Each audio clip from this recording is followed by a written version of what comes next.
I was about 6 or 7 when it happened, too young to understand the horror, and yet old enough to remember every detail.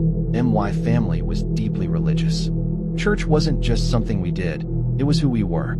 Easter Sunday was the biggest deal of the year-long masses, special music, and a potluck that covered 6 folding tables in the church hall. Even Sunday school, or CCD as our church called it, felt more sacred that day. Our church sat on a slope, so the sanctuary was on the top floor, and all the classrooms were tucked away in a basement level. Despite being underground, you could still enter or exit from down there using a heavy gray door at the far end of the hallway. That door, we were told, stayed locked from the outside. Only for emergencies. They said, I remember the basement that day was full of pastel colors and childish joy. Paper crosses and lambs taped on walls, teachers with bunny ears, and Jesus drawn in crayon by kids who barely understood who he was. Everyone was in a good mood. Everyone but me. I'd had a strange dream the night before. Something about a tall man with no face and hollow eyes, kneeling in the corner of my room. He didn't speak. He only tapped his fingers on the wall. Slow, then faster, then stopped. I didn't tell anyone about it. After the long Easter Mass, I was dropped off for CCD like always. About 15 minutes into class, I had to pee badly. I raised my hand and left quietly. The hallway was long and mostly empty, the hum of fluorescent lights the only sound. The boys' bathroom was at the far end, beside the emergency exit. I stepped inside, picked the last stall, and sat down. As I sat there, I became aware of something. Not a sound at first, just a presence. The kind you feel in your spine. Cold. Wrong. Then came the noise, a dragging sound. Metal on metal. It was coming from the stall next to mine. Slow, uneven. I held my breath. It wasn't the rustle of clothing or the creak of a door. It was sharper, calculated. And then it stopped. When I stepped out to wash my hands, I saw it in the mirror first. The stall door next to mine creaking open. And something stepping out. It was a man in an Easter bunny costume. But this was no Jolly Mall bunny. The suit was stained and matted with grime. The fur looked more gray than white, and one ear hung limp. The eyes, oh God, the eyes. One had been sewn back on, jagged like someone had done it in the dark with a fishing hook. The head tilted sideways like it was studying me. I turned around slowly.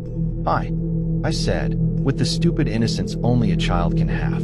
He didn't answer, just stood there, arm hanging, fingers twitching. Then he raised his arm and pointed to the emergency door. "You're the lucky chosen child," he rasped. His voice didn't sound muffled like you'd expect from inside a costume. It sounded close, like it had bypassed the mask altogether and crawled into my ears. "I have something for you outside." I should have run, but I was a kid. I thought he was magic. I pushed open the gray door. It wasn't locked. Outside, the world was oddly silent. The air was still.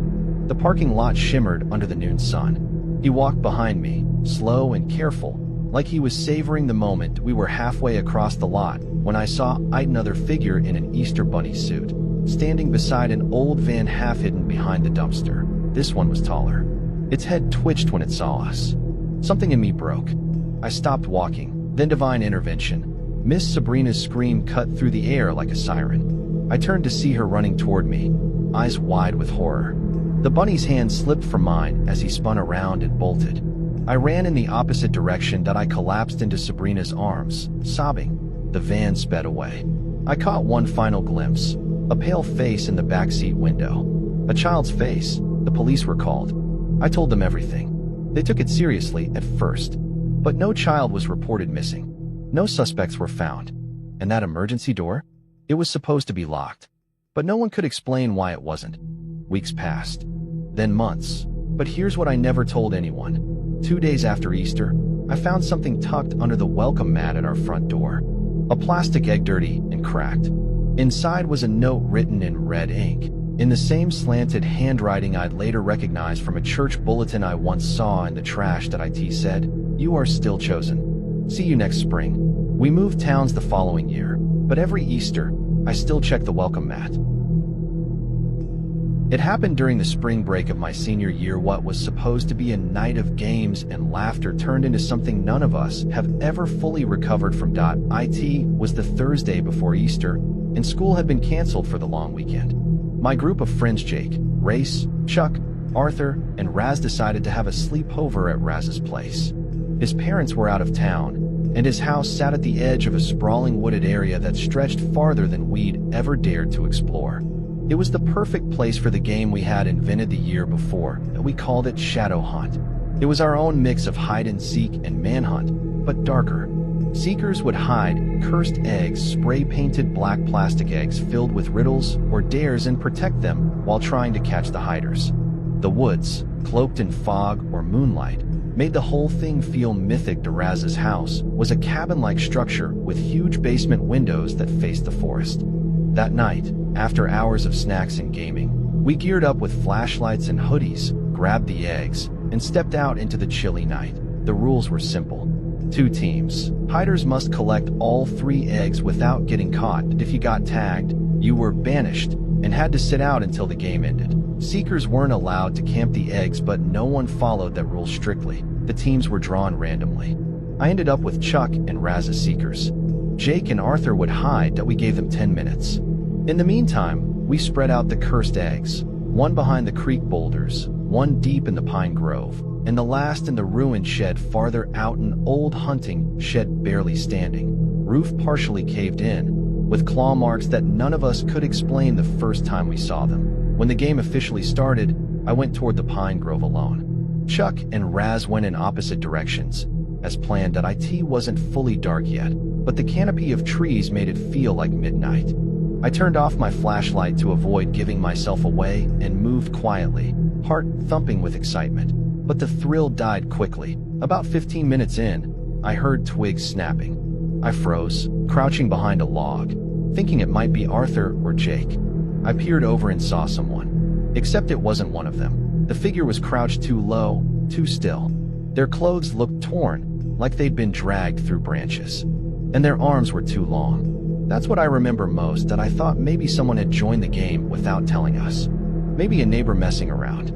I circled around slowly, planning to tag them. I crept up, stepped into the open, and whispered, "Gotcha."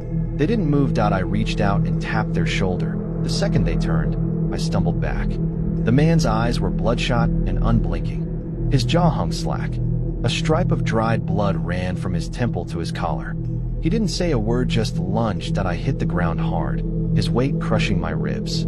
His fingers wrapped around my throat. I couldn't scream, couldn't breathe. The flashlight slipped from my hand, rolling a few feet away, flickering uselessly. I thought I was going to die, but suddenly he stopped, his head twitching towards something behind me. Then he got up and bolted, disappearing into the trees without a sound. Moments later, Chuck came running, flashlight bouncing wildly. He dropped next to me, panting, and helped me up. He said he'd seen something weird movement not far off the path and came to investigate. We ran back to the house immediately, calling the others. When we regrouped, I explained what happened. But then Arthur said something that made my blood run cold. Before the game started, he said, "I saw 2 people already out in the woods. Walking slow, not sneaking, just watching." We hadn't even hidden the eggs yet. The timeline didn't make sense. None of us had been out there. So who the hell had he seen? That meant there were at least 3 strangers in the woods. The one who attacked me, and the 2 Arthur saw. Or more. Raz was pale. He begged us not to call the cops, said he'd get grounded, said it would ruin everything. None of us wanted to screw him over, but I was furious. Still, I agreed to let it go. That was a mistake. Later that night, while the others tried to lighten the mood, I stayed quiet, shaking. I couldn't stop thinking about the man's eyes, how calm he looked as he choked me. Around 2 a.m., Chuck went to grab something from outside. He came back pale as a ghost. "Guys," he whispered, "there are people standing at the edge of the woods. Just standing there, watching the house." We ran to the back window, and he was right. 3 silhouettes. Perfectly still, unmoving, lit only by the moonlight. Then, just like that, they turned and vanished into the trees. Raz locked every door. We stayed up the rest of the night, too terrified to sleep. The next morning, I left before sunrise. A week later, Raz texted the group chat. Went back out to collect the eggs. There were 6 now, not 3, and none of them were ours. I never replied. I've since moved away for college. But sometimes, just before I fall asleep, I swear I hear something tapping on my window. 3 taps. Then silence. I check every time. There's never anything there. Except once. Just once. There was a black plastic egg on the windowsill, and inside, a note that read, "You were never banished." Easter has never felt the same after what happened last year. My entire extended family always gathers at my Uncle John's countryside house every Easter weekend. He owns a large, isolated home surrounded by forest on all sides. To most people, it's the perfect escape from city noise, but I've always found it unsettling. Something about those endless trees pressing in from every direction makes me feel watched. This year, like always, my parents and I arrived late Friday night. I was tired and went straight to bed in the basement guest room. I don't know why, but I didn't sleep well. I kept hearing a rhythmic thumping noise above me, like something knocking, evenly spaced, just below the floorboards.